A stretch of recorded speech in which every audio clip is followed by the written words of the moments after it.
families in federal policy and budget decisions. We were actually created in 2005 after the 2004 election as really to fill a gap in the bipartisan voice advocating for children. And over the last 18 years, we've really expanded our portfolio to cover all issues impacting children. For more than 15 years, we've been publishing this children's budget report. And, it's really a summary of all federal spending on children and families. During the COVID pandemic, we really saw lawmakers starting to make some initiatives and investments in children.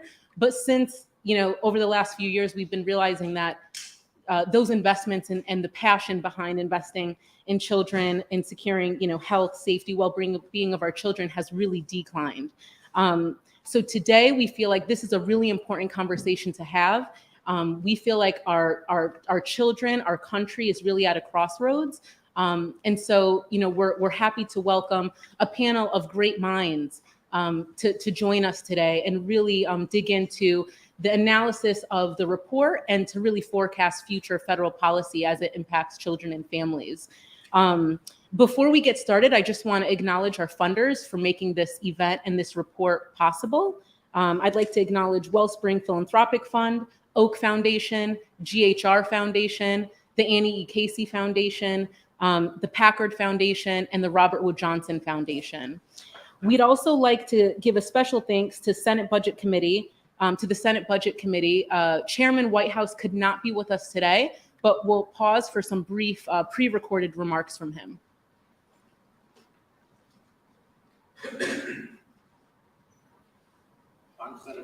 Hello, everyone. I'm Senator Sheldon Whitehouse, and I'm very pleased to join you for First Focus on Children's 2023 Children's Budget Summit. There is no better investment the federal government can make than in kids and families. We save $7 for every $1 we spend reducing childhood poverty. Infants and toddlers make up 3.4% of our population, yet this year we invested only 1.7% of the federal budget in kids under 3. Investments we make in seniors receive permanent funding, but more than 80% of the programs and services that support children and families are subject to the uncertainties of the annual appropriations process. Each year, these programs are vulnerable to cuts. The child tax credit, which drove a 46% reduction in child poverty, has expired. I'm working to restore it. The child care funding cliff on September 30, just next week, will lead to more hardship for families and child care providers, reducing already low staff wages for early educators, increasing tuition for families, serving fewer children, even shutting down programs altogether. This funding is key to protecting our nation's child care sector. Without congressional action, more than 3 million children are projected to lose access to child care. 70,000 child care programs could close. Parents, especially mothers, will be forced out of work or to cut their hours. Businesses will lose valuable employees, and local economies will lose tax revenue and jobs in the child care sector. I've joined Senate colleagues to include $16 billion in annual funding for child care to avoid the worst effects of the cliff. I'm also a co-sponsor of both Senator Murray's and Senator Warren's child care legislation, which aim to expand access to child care, lower the cost of care for families, expand the labor pool, and support our child care workers. I will continue working hard to make sure kids and families in Rhode Island and across the country are positioned for success. And I'm very grateful for First Focus on Children's advocacy and leadership in this space. I look forward to continuing our work together. Thank you. I am thrilled to announce our keynote speaker for today, a true champion for children, Dr. C. Kirabo Jackson.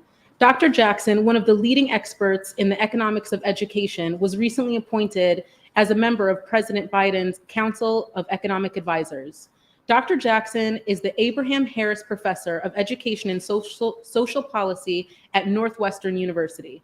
His work has been published in the highest impact economics journals, and his research findings have garnered attention from numerous media outlets, including the New York Times, the Wall Street Journal, the Washington Post, Bloomberg, and others. In 2020, Dr. Jackson was elected to the National Academy of Education and received the David N. Kershaw Award from the Association for Public Policy Analysis and Management in recognition of his contributions to the field of public policy analysis and management. In 2020, he was elected to the American Academy of Arts and Sciences, an honor that celebrates excellence and leadership across various disciplines and practices. Dr. Jackson, it's an honor to have you with us today. Thank you.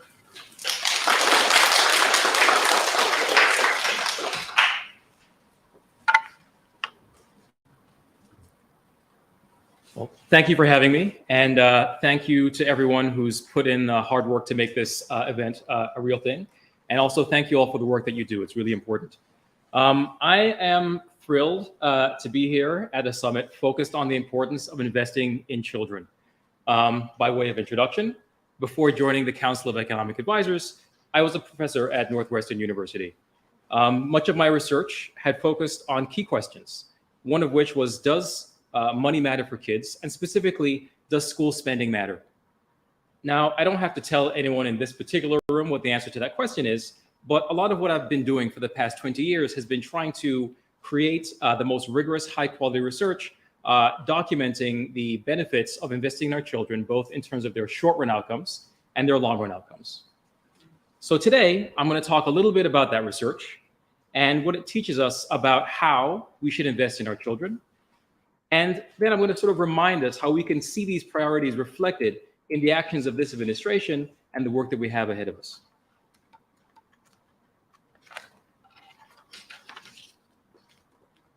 So in the research world, there's been a long-standing debate regarding whether increasing the financial resources available to public schools actually improves the outcomes of children, and particularly the outcomes of children from disadvantaged backgrounds.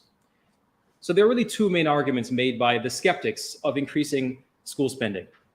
The first is that while money may matter at very low levels, given the spending levels that we have in the United States, increasing school spending is not going to really do much good.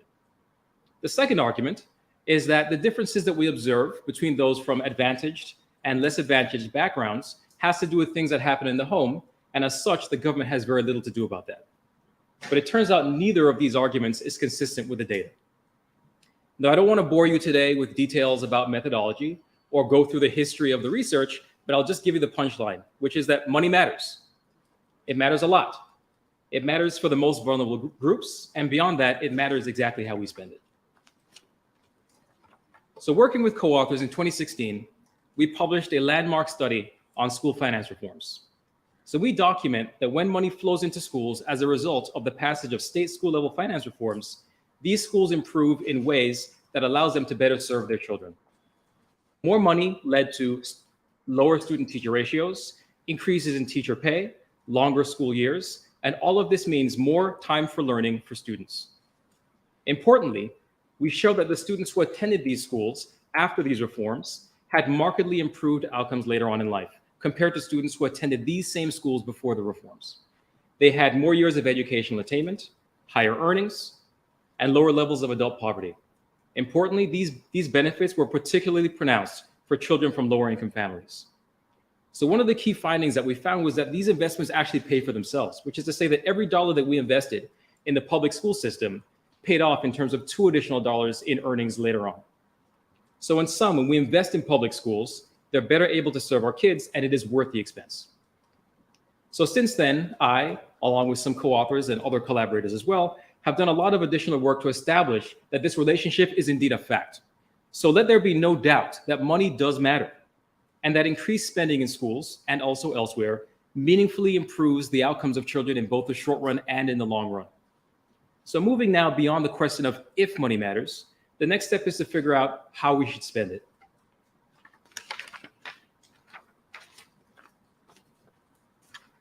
Research spanning many disciplines, including some from my CEA colleagues, has documented that there are large benefits to investing in the earliest years of a child's life.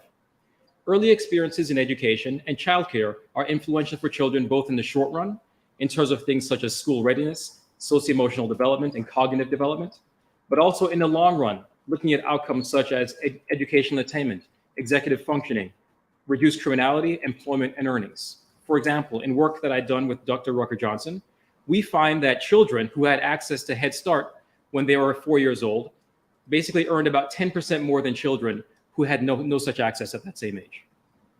Importantly, the returns on these investments manifest not only as improved outcomes for the individuals, but also for society as a whole.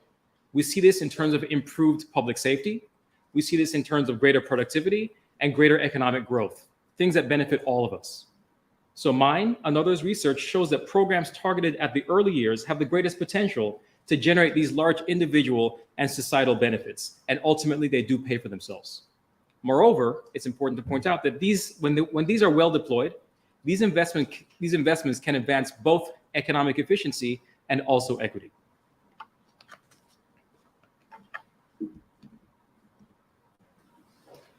So we know from research that differences between individuals from more and less advantaged backgrounds manifest early in life, and they tend to grow as children age.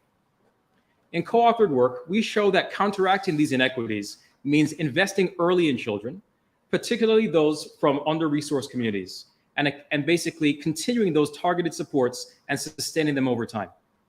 We find that children who experience early investment tend to benefit more from additional support down the road. Specifically, students exposed to Head Start not only enjoy the direct benefits of Head Start that I mentioned earlier, but they also benefited more from any increased spending in the elementary and secondary school setting. Another way to say this is that investing in Head Start made the K-12 spending more impactful. Interestingly, what we found was that the combined benefit of growing up in a neighborhood or a place that had both greater Head Start spending and greater K-12 per pupil spending are significantly greater than the sum of the independent effects of each in isolation.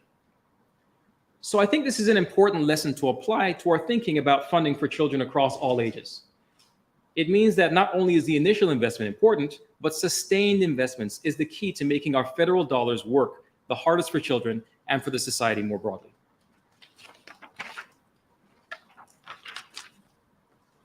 The final bucket of my research that I want to sort of highlight is how we measure student success.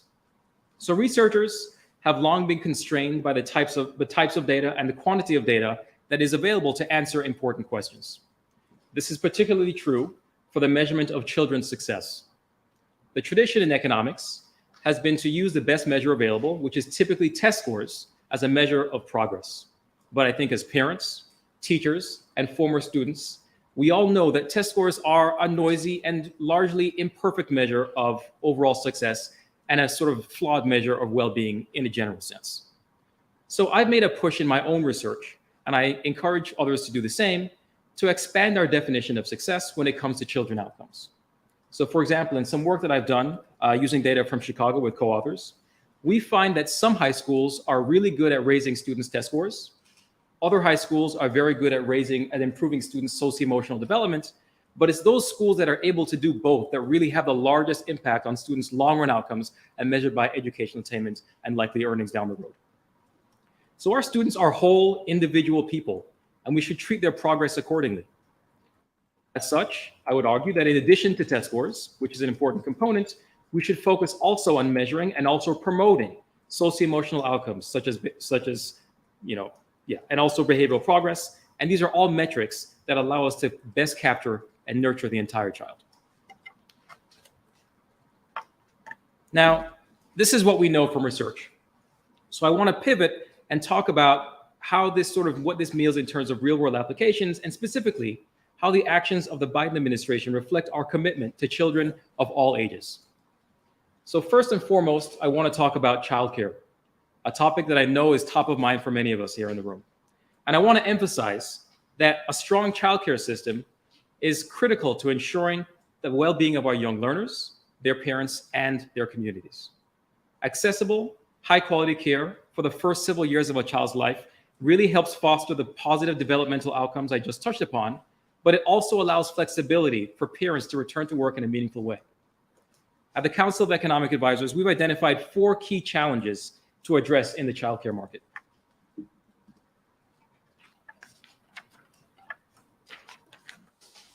The first challenge is workforce turnover. Early childcare and education workers face low pay, And as a result, providers often see very high staff turnover.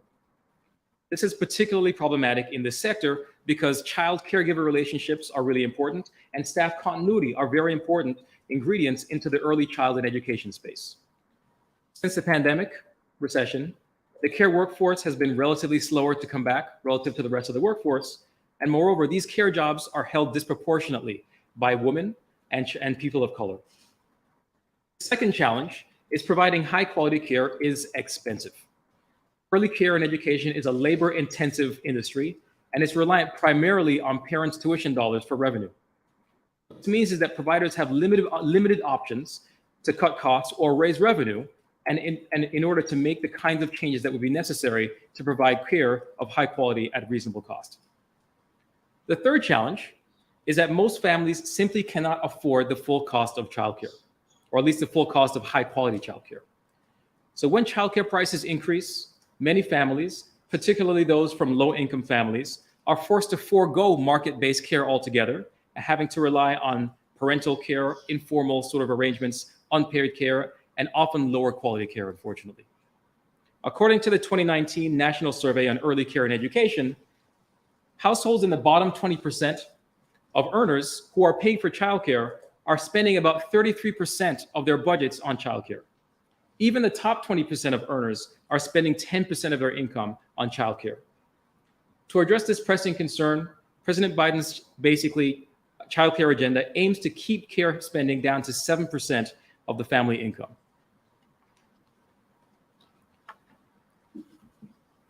So the first three challenges really stem from the fourth, which is that the business model is a fragile one.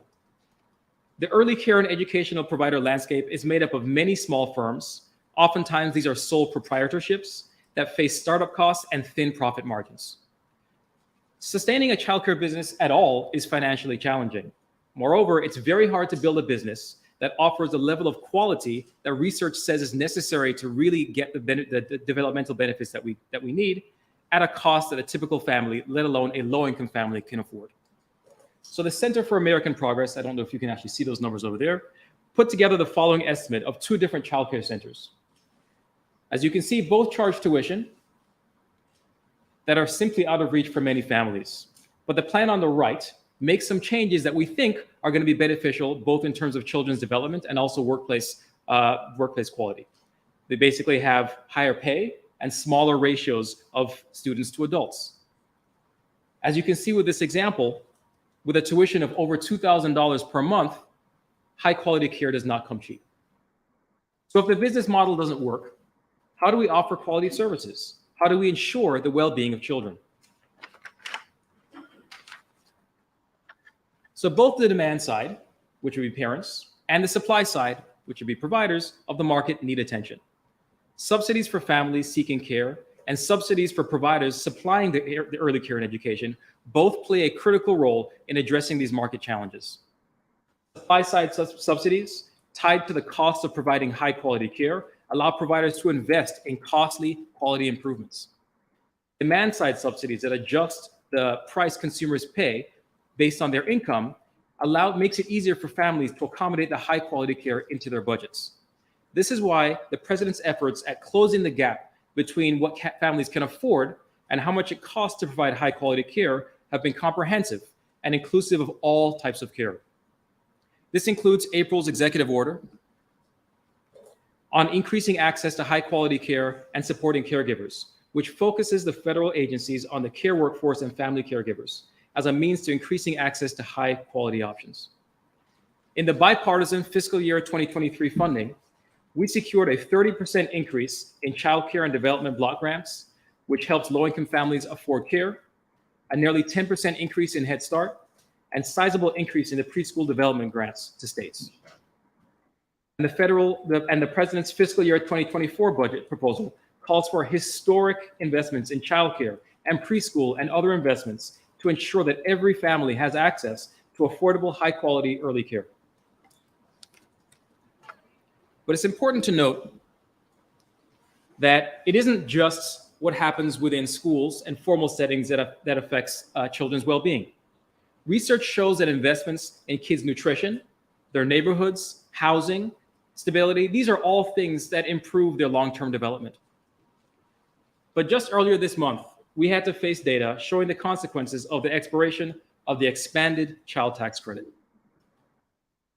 President Biden has consistently fought for the expanded CTC because with it, we saw child poverty drop to historically low levels in 2021. Without it, in 2022, we saw child poverty more than double from 5.2% to 12.4%.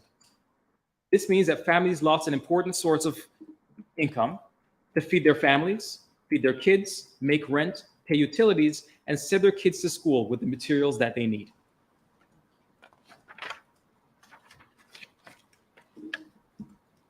Now, it's not all bad news. Building on prior progress, the share of Americans without health insurance fell in 2022. 4.3% of children under 6 and 5.4% of those 18 and younger were uninsured in 2022. This is a decline from 4.5% of children under 6 and 5.7% of children 18 and younger in 2021. Also, in the past few years, we've seen employment of school health professionals rise, indicating that we're making the needed investments to ensure the overall well-being of our kids. From before the pandemic, we've seen a 40% increase in the number of social workers in schools and a 34% increase in the number of school nurses. We've also seen a rise in the number of counselors available to students. These types of supports have been found to improve student well-being and socio-emotional outcomes. Resources like this are really an important first step in prioritizing the entire whole student. So to close, I've spent nearly my whole academic life studying best practices to improve outcomes for kids. Being a parent myself and having recently joined the Biden administration, I've now seen this issue from multiple angles. I'm looking forward to continuing the push for policy to support our kids, their families, and their communities with you all. And I look forward to hearing the rest of the conversation here today. Thank you.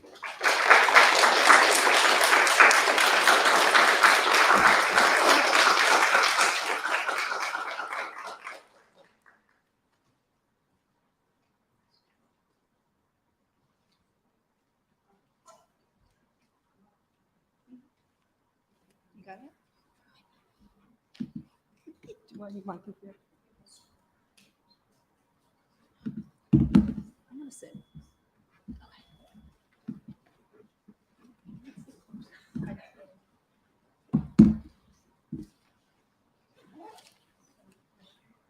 Oh, I have to use it.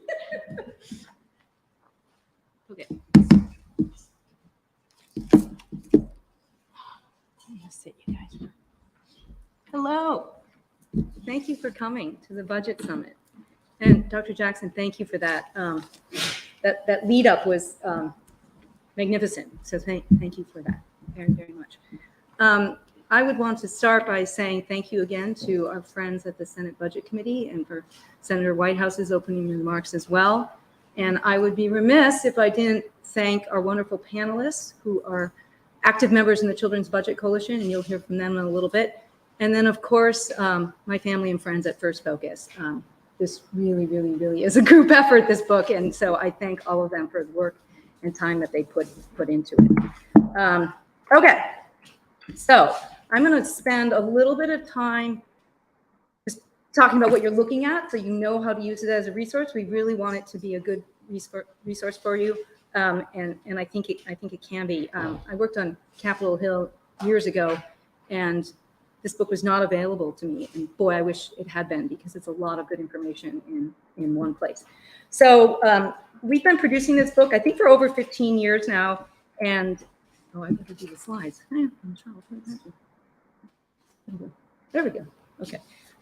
We've been putting the book together for over 15 years. And it's grown a little bit. And we've reached out to our partners and to Hill staff to get a sense of maybe what we're missing and what we need to change and add. And now we cover about 250 programs that support kids either in part or entirely, both here and abroad. We added an international chapter a couple years ago, as well as an environmental health chapter. Yeah. So this slide, I might not spend a ton of time on this because I think it's easier looking at the next slide, but the book starts with an overall chapter, and that's where you'll see the share of federal spending on kids overall, that's combined domestic and international, and then we have domestic numbers, and we break the domestic numbers down in discretionary and mandatory. And then we have a chart towards the end of that section that shows you by appropriations committee as well. And in the back of the book, there's an index that lists all the programs alphabetically, but then also by agency. So there are multiple ways that you can kind of get to the programs that you're looking at.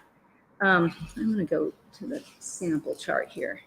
So what you're looking, so this is just an example for you from early childhood. So you're looking at 16.2%, and that is the trend for the share of spending on children's programs in this category from 2018 to 2023. So it went down notably. Then you'll see in the table below that, it's the estimated spending levels. So all the different 24 billion, 94 billion, you can see the actual numbers. And then the second line is the real change. So you can see from 22 to 23, there was a slight uptick in the real spending. And then the bottom is the share, which I think is pretty staggering there. 0.4% of the federal budget is going to early childhood programs. And then on the side, it just gives you an example of what's in that chapter. And so we break it down then for each different program. And I like to call the, I call the arrows there on the side, that look a little bit like houses. That's showing you what the trend is from 2018 to 23, the share of spending for that particular program. So hopefully that's helpful, because it can be a little. And then here's how we've organized the book. We have 11 different investment areas. You can see them and probably pretty quickly guess what's there. I showed you early childhood education, environmental health, a lot of EPA programs, healthcare, CHIP, Medicaid, housing, rental assistance, income support. We recently added the child tax credit, earned income tax credit, and the child independent care tax credit. So they're in that section with Hannah. Youth justice, nutrition, you heard some earlier, SNAP, WIC, safety, missing and exploited children, and then training are things like the Job Corps program. Oh.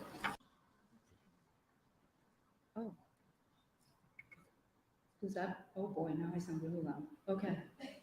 Does that mean you missed all that? I need to go back. Everyone's like, don't do it, enough numbers. Okay, this slide is here for me to have just a Michelle moment and repeat a little bit of what you heard from Dr. Jackson, and foreshadow what I'm about to show you. But over the past few years, the pandemic and its economic fallout really affected every aspect of children's lives. I mean, and we're still learning about the consequences, and it may be years to come before we fully understand. It's still with us. I just heard from a friend the other night who was testing. But we learned a lot, and on a positive note, federal officials came together and passed legislation that supercharged investment in kids. And with that, as you've already heard from Dr. Jackson, we cut child poverty nearly in half in 2021. And we also narrowed the child poverty racial gap. And as you've already heard, but I'm going to repeat it because it's pretty shocking. We anticipated, with the expiration of those investments, particularly the child tax credit, that we would see an uptick in child poverty. But it more than doubled, over 12%. And the racial poverty gap also increased. So Black and Hispanic children, their rate of poverty is approaching 20%. We've got to do better than that. And I'm so pleased to be following on like how it all matters, and that it's not just one individual program, it's putting all these programs together, and it makes economic sense. It's good for the kids, their families, neighborhoods, and the country. So that's my Michelle moment. And then I'll go to this slide.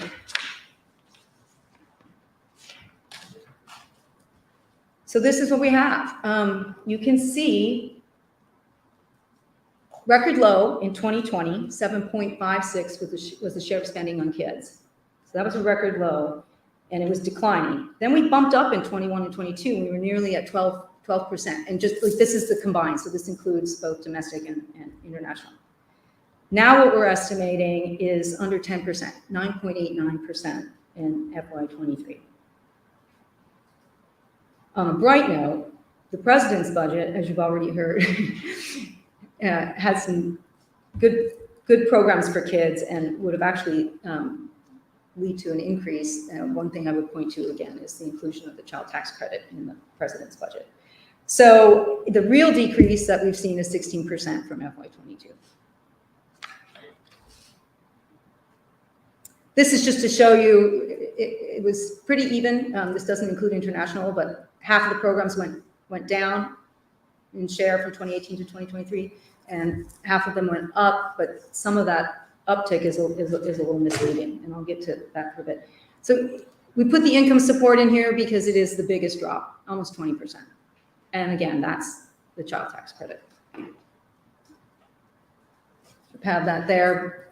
The national paid leave was a bright spot in the president's request. Early childhood, you've already seen this one, dropped. And then you can see again the dramatic that it's less than 1% of the overall budget. Healthcare saw a decrease, almost 10%, and it's just 2.37% of the overall budget. And some of the funding was a little bit flat on the mandatory side, so it demonstrates that funding on children's health just isn't keeping pace with the overall budget. And then you can see here we've got some of the good news. I'm trying to go quickly here. I'm going to get to them. Housing also, we saw a decline in housing, 10.7%. Education, this is one that I would say is a little bit misleading. That looks like a really big increase, but most of that is due to the infusion of funds during COVID aid. And as we know, most of that is out the door at the states and expiring. So a little bit misleading on that. I wanted to point that out for you. Keep going. And then nutrition. We did see an increase in nutrition. Again, it's not a big chunk of the federal budget, less than 2%. You can see the SNAP increase there. And we're going to hear more from our panelists on nutrition funding. We are very, very concerned about the needs for the WIC program, and Nell will talk more about that. And then international, this is the share of total spending is just 0.1% on that third row, and then the 9.25 is the share of foreign investments. So it's the kids piece of just the international spending. So again, woefully inadequate. And then just some closing remarks. I mean, we're really at a time now in the appropriations process where we're hearing some alarming news about the direction of funding for kids programs. And the panelists will talk to that in more depth here in a second. But these are policy choices. And we really hope that this book can be a resource for you. And we can think about the direction and again, the need as a sum. All of these programs work together to ensure children's well-being. So I hope it's helpful. I hope I didn't go too quickly. And if you have any questions, we'll get to those after the panel. So with that, I am delighted to introduce my colleagues. Let me make sure I have.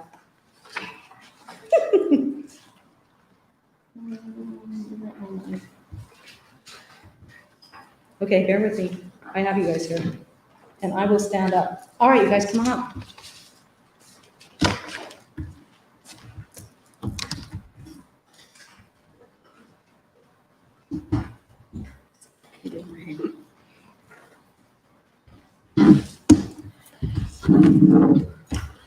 I need to turn this on. Oh, that's hot. I can read. Okay. So I'm delighted to introduce Kathy Seiko. She works with me at First Focus on Children. She serves as Vice President of International Children's Policy. Prior to First Focus, Kathy worked for nearly 8 years at the U.S. Department of State's Office of Children's Issues, shaping and leading policies related to child protection, intercountry adoption, and international parental child abduction. Previously, she facilitated foster care and intercountry adoptions for 13 years, and a wonderful colleague.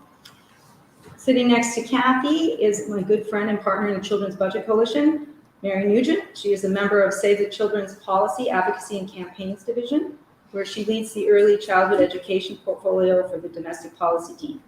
Prior to Save the Children, Mary worked as a policy advisor for Congresswoman Deb Haaland. Is that true? Sure. Yeah, okay. I was worried about that pronunciation.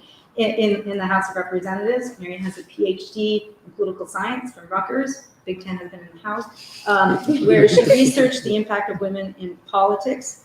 She is originally from the UK and has a bachelor's degree from Cambridge University. And then, I'll have this in order.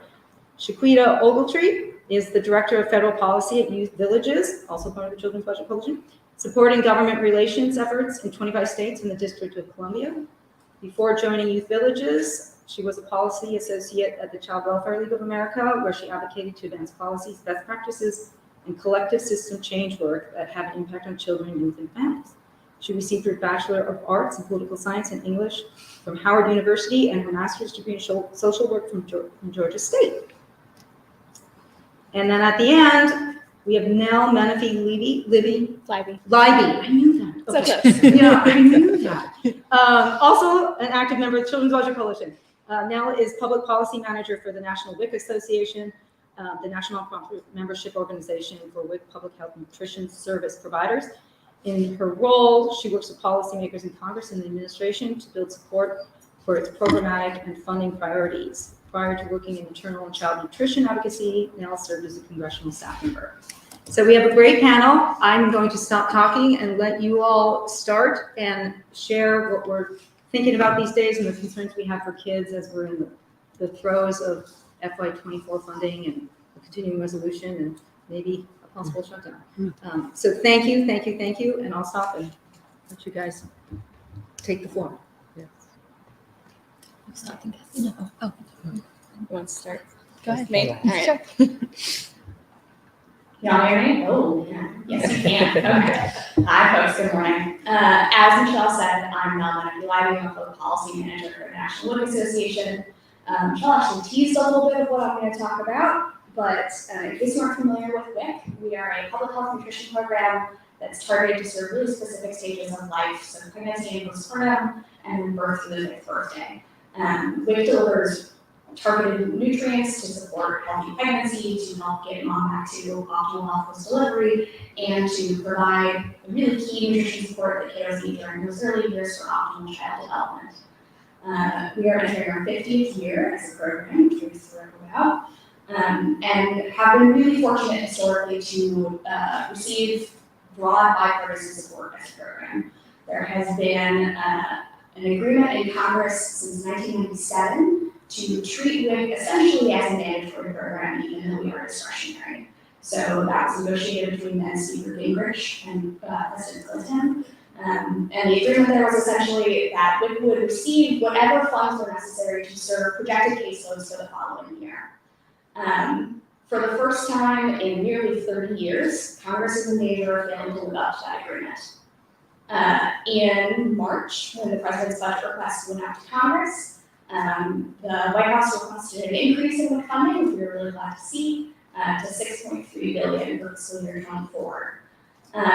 The slight wrinkle there is that at the time that OMB and USDA were working together to craft that request, levels of WIC participation were relatively flat. They have increased pretty significantly since then, which is good news. Unlike many other public health programs like Medicaid or SNAP, WIC has historically only reached about half of all eligible individuals. There has, however, been a huge increase in participation in the past few years, thanks to some important modernizations in service delivery like remote service options, as well as an expansion of WIC's pretty modest food package. That increase went up even more sharply in the past couple of months, which again, we're thrilled to see. This is the result of a decade's worth of good work by WIC providers on the state and local level to get more families engaged with the program, to keep them engaged with the program long term. The result of that, however, in combination with continued high food prices, is that WIC is significantly more than the $6.3 billion that was originally requested in the president's budget. The unfortunate reality is, however, as I sort of teased, that all of the many various appropriations proposals in all of their various forms being considered by Congress right now do not provide sufficient funds. The Senate proposal, as I'm sure Senate staffers will be thrilled to hear, is in better shape. There was a commitment reiterated during the markup of the agriculture appropriations proposal, both by Appropriations Chair Patty Murray and by Ag Subcommittee Chair Martin Heinrich, to fully fund the program so that every eligible woman, infant, or child who walks into a WIC clinic and asks to receive services can get the full science-based food package. However, while they met the president's budget request, providing $6.3 billion in funding, which is an increase of about $600 million from the previous fiscal year, we now know that that's not sufficient. Maybe unsurprisingly, the House proposal is in significantly worse shape. It would only provide $5.5 billion in funding and was proactively cut with certain vegetable benefit by about 70% for pregnant and postpartum participants and about 56% for kids. So, actively taking fruits and vegetables out of the mouths of toddlers in order to defray program costs, which has never been done in WIC's 50-year history. The various and sundry continuing resolutions that are being kicked around in the House right now are also woefully insufficient, making a cut to FY23 levels when the program needs a significant increase. So our overall messaging, and I don't want to throw a lot of numbers at you because there are big numbers in the budget for you to look at, but the key takeaway that I want to leave you all with is that while the Senate bill is a good start, and we're grateful for the high level support that WIC continues to receive among appropriators on both sides of the aisle, much more work needs to be done. The Biden administration requested an additional $1.4 billion in funding in a continuing resolution.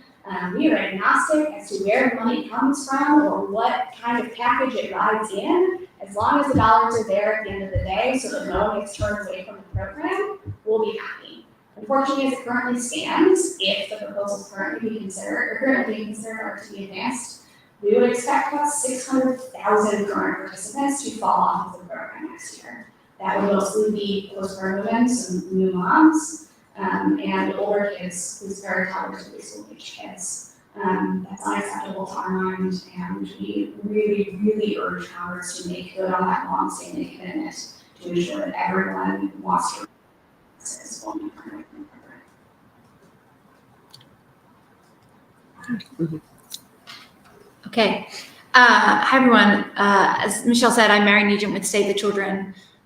Save the Children programmatically works in rural parts of the country, and on the advocacy side, we cover early childhood education, nutrition, children at the US-Mexico border, and children in rural America broadly. And I'm going to talk just a little bit about the early childhood education piece that we work on. I'm in the fortunate position that both Dr. Jackson and Michelle covered a lot of the the case for early childhood funding. So I'm going to focus on just two things I think are important at this political moment when we think about early childhood funding. And the first is the just continued underinvestment in this field. You know, and the budget book does a great job in kind of summarizing this.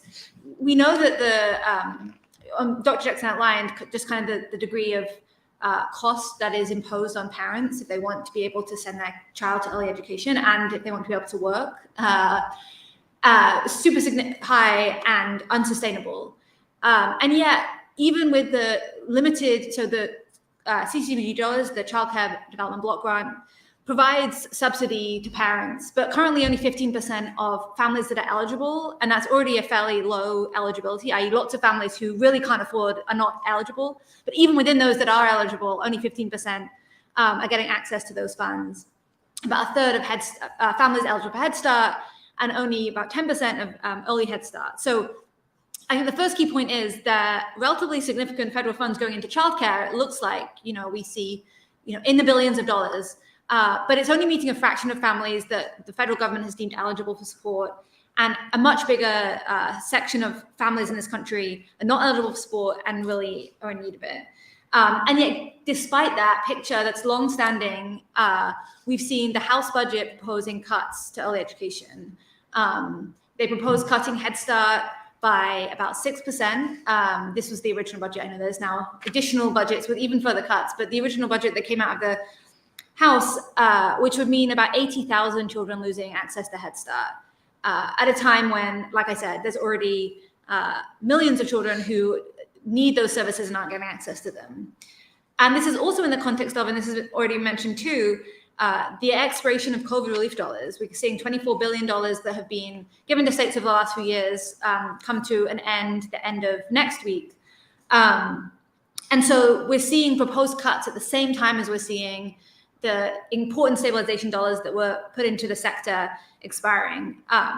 We did see that I maybe should have started with the nice part of this, the flip side, which is that in this case, you could see this in the charts from the budget book. We did see really significant investments during COVID into childcare. There was $50 billion in relief funds, historic levels of investment.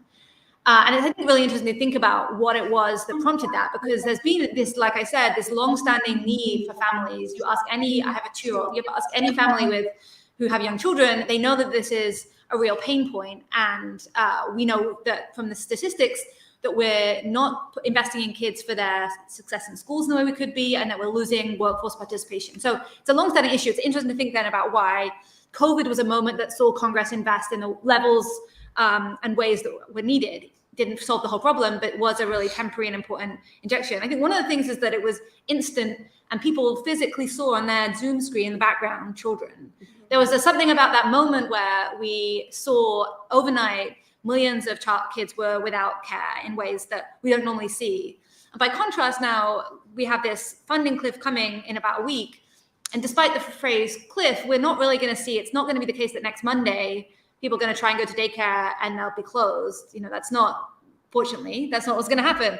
But the downside of what's really going to happen, which is likely to be a trickle over the next year or two of increased parent fees, parents trying to make it work and then having to make difficult decisions about whether or who goes to work. There'll be, over time, providers trying to make it work, cutting where they can, but like Dr. Jackson outlined, there's very little you can cut in a super labor-intensive model where it's already hard to retain a workforce. And so over time, we'll see providers closing. So the concern is, as advocates, not that we want dramatic pandemics, but without those kinds of moments where suddenly people are faced with all at once the reality of what it means not to have affordable childcare. Instead, we're going to see this painful process across the country, looking different in every state because the way money rolls out changes in each state. And yet the problem is as devastating to families as this kind of unfolds slowly, as it is when overnight or over the course of a weekend, suddenly people realize we were in this crisis. The message is a crisis looks different, but there's still a deep and abiding crisis that I think we need to reckon with. I'll leave it there and hear from my colleagues, but I think that this book provides an incredible resource that shows just the extent of the need and the lack of investment. I think the other thing I wanted to know about COVID before I do pass the mic is that we were having discussions about childcare and education. There were lots of concerns from schools and teachers in K through 12, but no one was worried about whether or not they would have a grade 2 to go back to. No one was concerned about whether or not their kid would be able to go to high school after the pandemic ended, because we quite rightly have decided that those are essential pieces of our infrastructure and our education system. And we just haven't, as a nation, yet decided that childcare and early education has that same role, that parents need it, families need it, and kids need it as an option if they want to be able to use it. And so the pandemic laid that bare by making it clear that providers, and many providers did permanently close, weren't assured through the federal government's investments to be able to exist. And so I think hopefully that's a lesson we can take and kind of build on and build a system that works and is sustainable. But I think there's lots of work to be done. So I'll pass to Thanks, Mary. Thanks, Nell, for those great openings. And I think for me, Dr. Jackson really, he highlighted a lot of things I want to bring and re-emphasize. So again, I'm Shaquita Ogletree. I'm the Director of Federal Policy at Youth Villages. We are a national children's mental and behavioral health organization headquartered in Memphis, Tennessee. We focus on providing the most effective help for children with emotional and behavior problems, their families, which is really key when we talk about children, and young people who are aging out of the foster care system. The vast majority of the work we do is in child welfare, behavioral health, juvenile justice, and many other overlapping systems. We serve about 39,000 families and children in 25 states and District of Columbia, and we're expanding to more states. We have nearly 4,000 staff members across those jurisdictions in 100 locations, including rural communities that are serving these families and traveling across the states to provide services. Our mission is to help children and families live successfully. And I think the things we're talking about today is really key ingredients to helping families live successfully. So when we talk about shutdowns, the impact on kids, it really impacts their future. We are endangering their future by actually negotiating with kids at the center. These things have a ripple effect for states, as Mary just mentioned. It's irreparable. We can't talk about all the things that kids lost during COVID because now we're seeing them now today. So we approach all of our efforts to the eyes of the child. So basic needs like food should not be negotiable when it comes to families and especially for kids. They rely on SNAP and WIC to help them buy groceries and for school lunches. I'm pretty sure you guys hear a lot from school teachers around kids coming to school hungry. A lot of these programs are really a saving grace for a lot of these young people. Shutdowns have a significant negative impact on a number of federally funded programs, which low-income children and families rely on, which we talked about today. So if childcare centers are forced to close, we see that low-income families and communities have to scramble to find childcare. So we see that not only do your coworkers and parents, but grandparents as well who are raising their grandchildren, we see foster parents who have taken in children in their home also having to find childcare as well. And then even worse, we see families have to leave their kids in unsafe environments because they have to go to work. As a national community-based organizations, shutdowns impact our state programs. Like Mary mentioned, might not be right now, but it definitely interrupts the normal delivery of services. During past shutdowns, states had to determine how long they can ensure families and individuals were eligible for services. They had to dictate when to release payments, knowing that they didn't know when the shutdown would end. So from our lens, we are noticing a massive burden on states. When we partner with innovative state leaders and philanthropy organizations, we try to bring together public and private partnerships to achieve really what we hope to achieve is long-lasting positive outcomes for some of the most challenging children, youth, and families. So when states are burdened with the loss of federal and state revenues that help these systems across the country to thrive, they have to make hard decisions, and most times they are cutting funding in the states as well. States commit to improving services to children and families. They see flexibilities that they can invest in new and improving programs, those high-quality services that Dr. Jackson talked about earlier. They see the overwhelming effect that it has on the communities. A majority of the federal dollars dedicated to child services are given to state agencies, and states have to match those funding. So states have an investment in it as well. So when federal government cuts funding, states have to invest more and more when states are lacking in federal dollars. So some of the things that we care about is in the budget book. One of the things that I like about the budget book is that it covers several different issues, but the services we provide, families need all of them. Families need housing, families need programs, families need preventive services, families need mental health services. So we saw that the appropriations for the Senate bill was increasing funding. We were excited about that in mental health. But we do see that there have been some discretionary cuts that will impact our kids. Some of the programs that we saw cuts in was in VOCA, so victims against crimes. Cutting those fundings have devastating impacts for small states like Mississippi, who use those fundings in flexible ways to provide services to young people who have been victims of abuse. As Dr. Jackson mentioned earlier, child poverty has more than doubled in 2022 compared to 2021.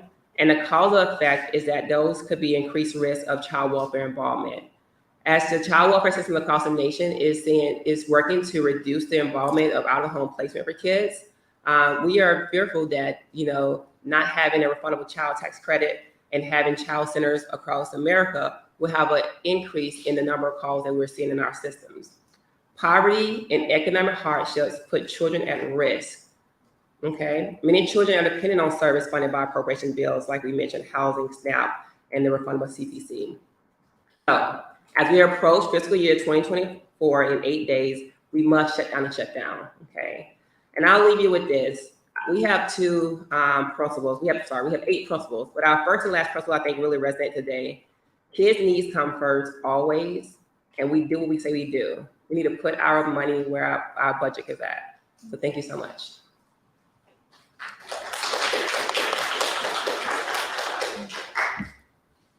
Good morning. I'm Kathy Sacco, as Michelle talked about earlier. I work at First Focus in International Children's Policy. So like my colleagues here talked about the domestic side of the budget, I'm going to be talking to you about the international side and the investments that our federal government makes for children and youth globally. So I'll talk about that. For the past, this is actually our 4th year that we have analyzed the foreign assistance budget and then what share of that benefits, like I said, children and youth. So what I want to just mention is about the conflict, climate, and the fallout of COVID-19 continues to challenge vulnerable children's lives around the world. The proposed foreign assistance funding for fiscal year 2024. So actually, I'll just throw it out to you a little bit on how much of what percentage of the budget, the federal budget, do you think goes towards foreign assistance funding? So roughly, just call it out. I'm just interested.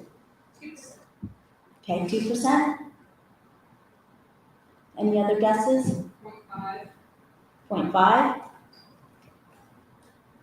So actually, you guys are pretty good. Generally, I would tell you the public thinks about 25% of the federal budget goes towards foreign assistance. What? And don't we wish? But yes, so for fiscal year 2024, only 1.4% of the entire federal budget goes towards foreign assistance. And if you look at that, of what share of that benefits children and youth, it's 0.10%. So, and the reason we talk about that is because children make up to 1/3 of the world's population. And in some countries, they make up to half the population. And yet only 0.1% of the federal budget benefits them. So the reason I want to talk about this, and as you know, we've talked about in the panel and what Dr. Jackson and then also Senator Whitehouse has said, there's been a lot of discussion on budget cuts and reining in spending. And of course, that's very concerning in the area of foreign assistance funding. And so Senator Whitehouse had stated earlier that investing in children is a worthwhile, investment, or as we talked about, it's a lucrative proposal. The United States receives a significant return on investment for every dollar that's spent to improve the lives of children and safeguarding their well-being around the globe. So for example, every $1 that's spent in international education, we see a return of as much as $15 in economic returns. Every $1 that's invested in scaling up early childhood development programs results in as much as $68 in improved health, social, and economic returns. Every $1 that is invested to fight AIDS, tuberculosis, and malaria delivers $31 in health gains and economic returns. And finally, every $1 that is invested in nutrition results in up to $35 in economic returns. So I just tell you that about why it is important to invest in the foreign assistance and then investing in children. So, and I think that we had talked about the holistic needs, right? And our budget book talks about this, that children is a cross-cutting issue. It touches on everything. And one of the things that we talk about First Focus is that every issue is a kid's issue. And so that also shows up in foreign assistance funding. So when we track these funds in foreign assistance funding that impacts children and youth, it goes across 26 to 30 offices. And that funding, of course, is very important to address the multifaceted needs that children and youth have.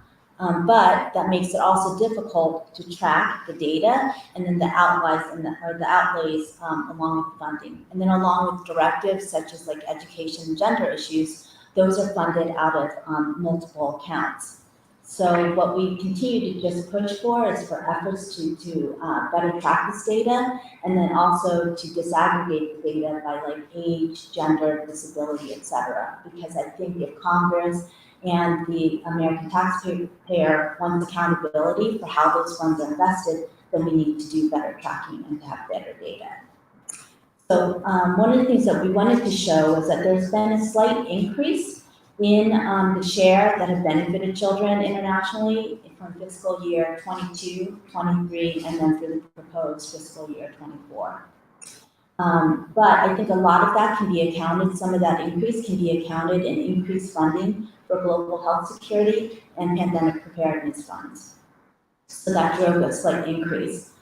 But if you examined what the President Biden's proposed budget for fiscal year 23 and for fiscal year 24, there were requests to cut foreign assistance funds that primarily benefited children.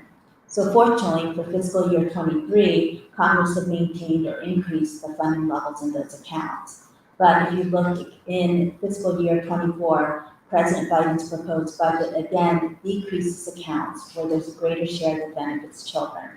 So accounts such as maternal and child health, nutrition, vulnerable children, malaria, tuberculosis, the McGovern-Dole International Food for Education and Child Nutrition Program, and then also there's a cut in Trafficking Persons Office, which funds child protection compacts. So, and then if you look closely, the President's budget also reduces the International Basic Education Directive funding by 1/3. So these are all things that are concerning and that we are tracking, et cetera. So one of the things that I wanted to highlight this year in our budget book, and it's really easy to find the international section, because we're actually at the very end if you want to look. But one of the things that we're pleased to be able to highlight is foreign assistance funding that has been used to help fund to prevent and end violence against children. And so globally, it is estimated that up to 1 billion children aged 2 to 17 years old have experienced physical, sexual, and emotional violence or neglect in the past year. So we are lucky to have Chrissy Hart and Mia Mazer at Together for Girls, and they wrote about a program called the Violence Against Children Surveys, or VAX surveys. It is a great example of a multi-sectoral program that has helped drive changes in policies and programs in countries around the world. So it really, it would be worth your while to take a look at it. It's been so impactful, actually, that this is a case where something that's been done internationally has been brought home, and there's a pilot program that's being conducted in Baltimore, Maryland this year using the VAX survey model. So I also mentioned the VAX surveys because it's been funded by, or has received some of their funding by the Orphans and Vulnerable Children Set Aside, and it's set aside that's also called OBC funding that's been impacted by HIV/AIDS. And this is a set aside that's under PEPFAR funding, which is the President's Emergency Plan for AIDS Relief. And I talk about this because PEPFAR was started 20 years ago under President George W. Bush and has had bipartisan support for the past 20 years. It is set to expire. I know a lot of us have been talking about that magical date of September 30th, but it is set to expire next week on September 30th. So since 2004, PEPFAR and that OBC set-aside funding has reduced child AIDS death by 80% and new AIDS orphanhood by 75%. If Congress does not act now, that required OBC set-aside will also expire. So we urge Congress and our legislators to pass a clean 5-year reauthorization without delay. So PEPFAR and that OBC set-aside and other foreign assistance accounts are instrumental in meeting the holistic needs of children. So we ask Congress and our nation's leaders to step up and invest in our children. Our future depends on it. Thank you.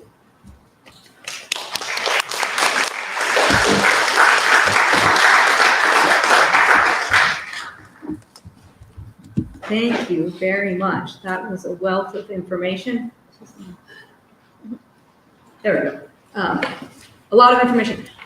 So we are Welcoming questions that I'm going to take the liberty of posing one first, just to address an issue that's front and center for us all, and that is the clock ticking in terms of passing the annual appropriations bills, and that we may be looking at a potential government shutdown, whether it's a full one, partial one, and just want to ask each of the wonderful panelists here, like, what's on your mind about a government shutdown? Both understanding a short-term one maybe wouldn't have huge impacts, for example, if it's a few days. I think we can all understand that. But what happens if it's a little bit lengthier? So I'll start, Nell's nodding, so I'll start with Nell and just get your reaction to that so the group can hear. Sure, thanks, Michelle. I think before I answer, I want to return to what I said in my remarks earlier, which is that we've seen a huge increase in voter participation in the past couple of years. That is by no means to be taken for granted or to be assumed moving forward without sufficient support from Congress. So the thing that we know from previous shutdowns in 2019 and in 2013 is that even when WIC remains open for business, and I want to be really clear up front that in the event of a government shutdown, WIC will remain open for business as usual for as long as state and local agencies have the funds on hand to allow them to continue to do so. They cannot do so indefinitely. Congress does urgently need to invest in the program, but when we are thinking about the lives of participants who may not be quite as plugged into the congressional funding process as those of us here in this room are, many of them are under the impression that when the government is shut down, they will stop receiving services. So we see families missing their appointments to get certified or recertified on the program. We see families missing their appointments to pick up their EBT cards or get them topped up in a handful of states where they have to do it in person. That's not a conversation. But what that means is that those hard-won gains in WIC participation we've seen in the past couple of years could all be wiped out in a matter of weeks, really in a matter of days in the event of a government shutdown. If there's the impression of scarce resources, many eligible individuals will assume that participating in WIC means that someone else won't be able to participate in the program, and so they will decide not to certify on the program because they don't want to take it away from someone else who might need it more than they do. Again, WIC has not had to send participants to waiting lists since I was in preschool. I know I look young, but that's been quite a while. And in order to make up for the losses in participation that we would see if there were waiting lists again, we're not talking days or weeks and months of effort. We're talking years of effort that it would take to get those families re-engaged in the program. Even if, as Mary alluded to, we won't see a huge catastrophic shutdown right on October 1st where suddenly all of the state agencies are closed. What that means is that this is going to be a slow-moving tragedy. It's going to hit state by state, and it's going to hit family by family, which means that we won't see the sort of March 13th, 2020, the world shuts down impact, which is what precipitated the kinds of investments in kids programs that we saw in that year. And we want to make sure that it doesn't go unseen just because it's a slow-moving impact. So that is my big message here, is that it might not be a lights on, lights off kind of situation, but the impact of even a couple of days disruption in services will stay with families for years to come. I just want to reiterate my wrong quote earlier. I think it's about a values proposition, right? Like, what are we valuing here in DC? DC is a bubble. You know, we are serving thousands of children and families across the nation. And what happens here really has devastating impact for the whole country. And so I think the takeaway in hearing Nell speak about, it won't be immediate, but long term, like children should never be a price tag for the work we do here in DC. And every year we see discretionary spending and appropriation process really seeing cuts for children. And really been hang over the head of the families. And many of the families that we're talking about aren't just poor families. We're talking about working families, people who are providing services to communities. We're talking about the entire nation. And so when we have to think about going to work ourselves, we have to think about childcare. So it impacts us as well. And so this is not just a one type of family, one state. This is many different jurisdictions. And then thinking about just the hosting of services in like some of the communities we serve in Tennessee and in Mississippi and Alabama, like having to make appointments when appointment times are over, when they are canceled or offices shut down, they have to reopen. Families don't have the luxury to do that. We are really put a burden on families in a system in place that's already slow. State systems and local systems, they aren't as fast as Silicon Valley. They don't work overnight. They close at 5.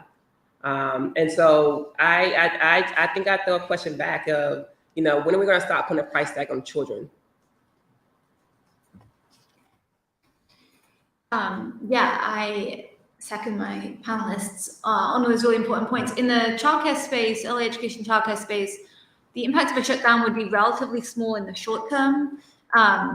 Most Head Start programs, there's about 2,300 grantees, and most of them are no longer on an October 1st funding cycle, which means the impact of the shutdown on Head Start is this year, this upcoming would be pretty small. There's about 10,000 children that will be affected for just a small number of programs that are still in that cycle of the 800,000 some children receiving Head Start services. But that's still 10,000 children who, unless some other philanthropic or other entity steps in, if the government shuts down in just over a week, will not have care come that Monday. So that's still pretty substantial in terms of families. But, given the uncertainty on the Hill, we obviously, the longer it goes on, stating the obvious, the more uncertainty there is, state-strained budgets, especially given, like I mentioned already, this is coinciding with the end of COVID dollars. So where states have been having additional stabilization and additional CCDBG dollars in recent years to help bolster this industry, they're not going to have that kind of backstop they have had. And so, in the short term, there's not going to be, for the most part, big disruption in childcare. But, we all know shutdowns are really dumb. I mean, it's just it saves us no money. It only causes disruptions. And for some, for thousands of kids, which is not nothing, there is going to be really serious issues.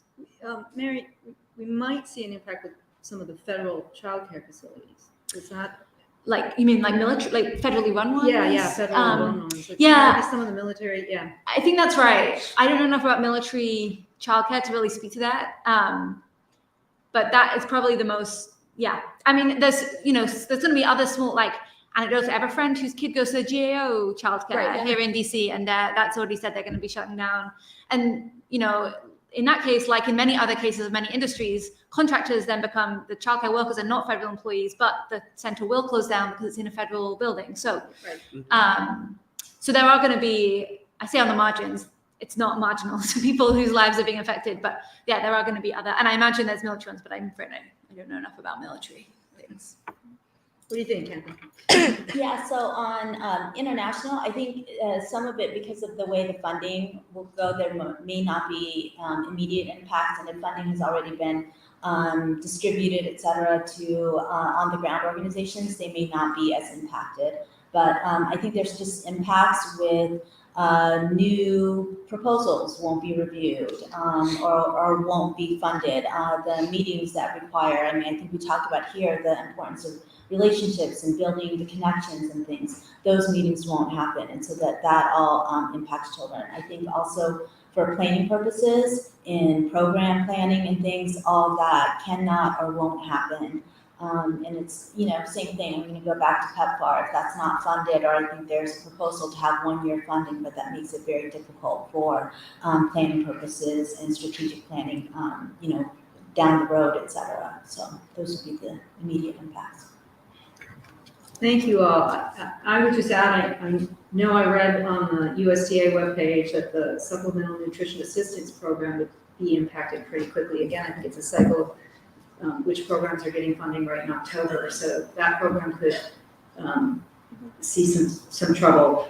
In addition, I would add that we're talking about hundreds of thousands of federal workers, and then tens of thousands, I think, of state workers who receive federal funding. Mm-hmm.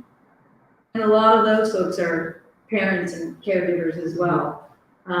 So they're no longer getting a paycheck. They're furloughed. Oftentimes, I think every time, don't quote me on that, but I think every time the back pay has been there.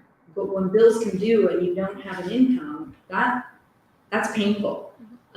So maybe we don't have this, now what was the word you used? Turn the lights on, turn the lights off, crisis right away on October 1, but there will be pain, and if it is extended, it will be really, really harmful and dangerous. So I thank you for those thoughts. I'm gonna pause and just see if there are questions from the audience, but then I have one more for the panelists too.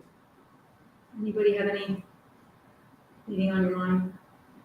You know, it's kind of wonky, lots of numbers and stuff, but so I've been taking notes. I've heard a lot of good comments about what's on your mind, what we're most worried about, what's coming, and I would preface this question by saying the latest that we're hearing, you know, the Senate is still working to come up with a bipartisan approach for their appropriations minibus.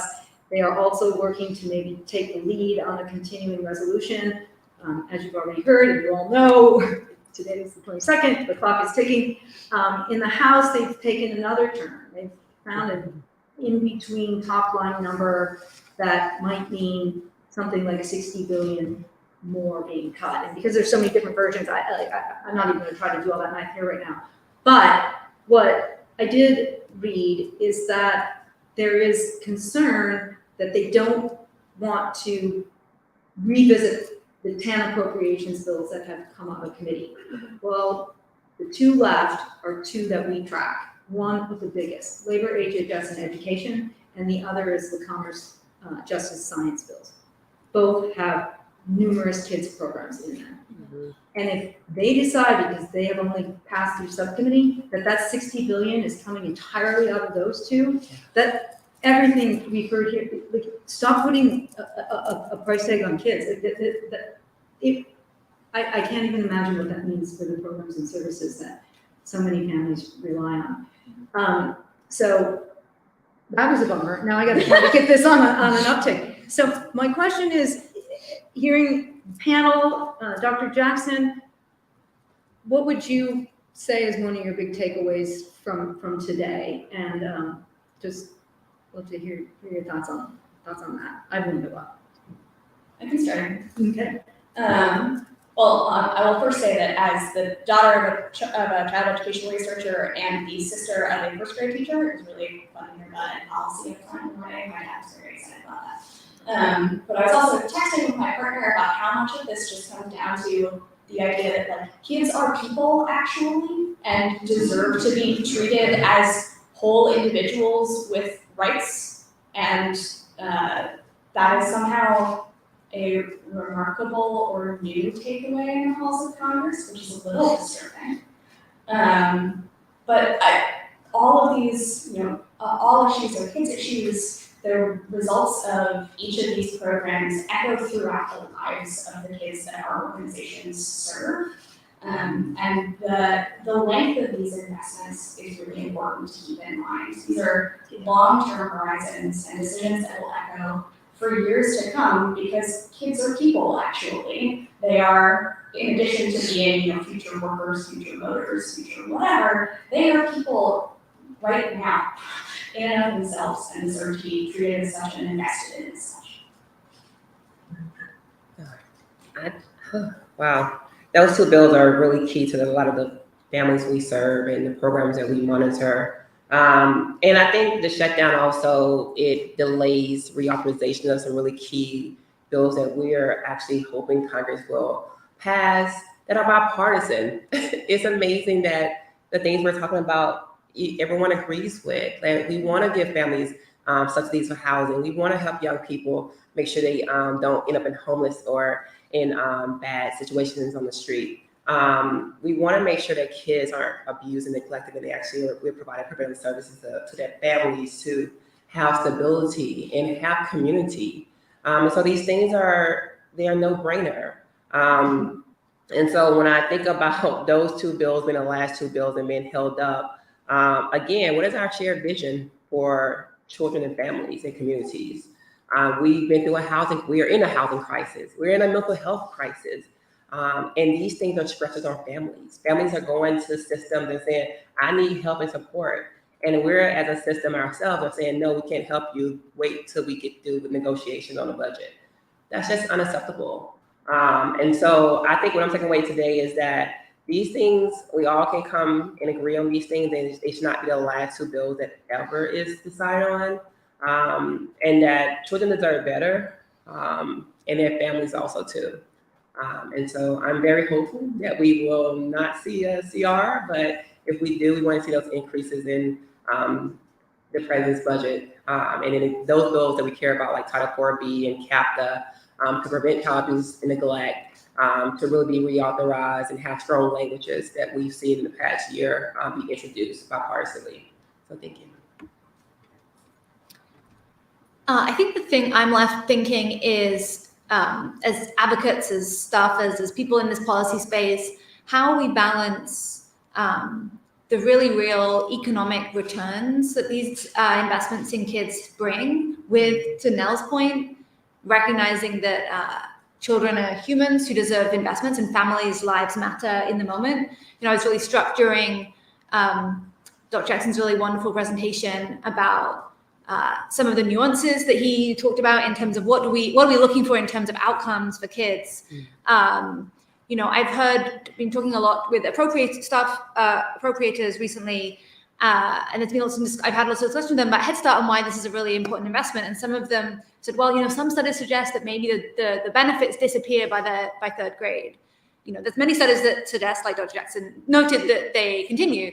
But even if we were to cherry pick those studies, valuing children and the improvements in their lives and their socioeconomic well-being, their socio-mental well-being, their learning, investing in learning, even if they disappear insofar as test scores aren't showing anything, the years in themselves are really important. And so as advocates who I like to think at least we help shape the discussions about these things, how can we balance valuing children's lives and not feeling the need to show monetary outcomes, while also recognizing, as we heard right at the start, money really matters. And so making the money, and we know that in places like Congress, understandably, as stewards of taxpayer dollars, showing that the money is being well spent really matters. I don't have an answer to how to kind of do all of those things. And I think these important things like the children's budget book, which really shows a nuance of how budgets work, I think is a really important tool. But those, questions first of all. Just what they said. So I was going to use that. Because I think everything that they talk about applies to children internationally. And I think what struck me a little bit was when Nell was talking about, I think there's $6 billion, right, that's being budgeted for WIC program. And I can tell you, it's $6 billion is the entirety of the portion that goes to children for the rest of the world. That's all it takes. And so it's such a small investment that happens internationally, and yet the tremendous impact that it has. And so I think I'd just like to probably just end in saying that I'm tired of the cognitive dissonance that's happening here in the halls, that there's too many politicians and leaders who are fine trotting out the pictures of kids or saying, using the words, oh, kids are important.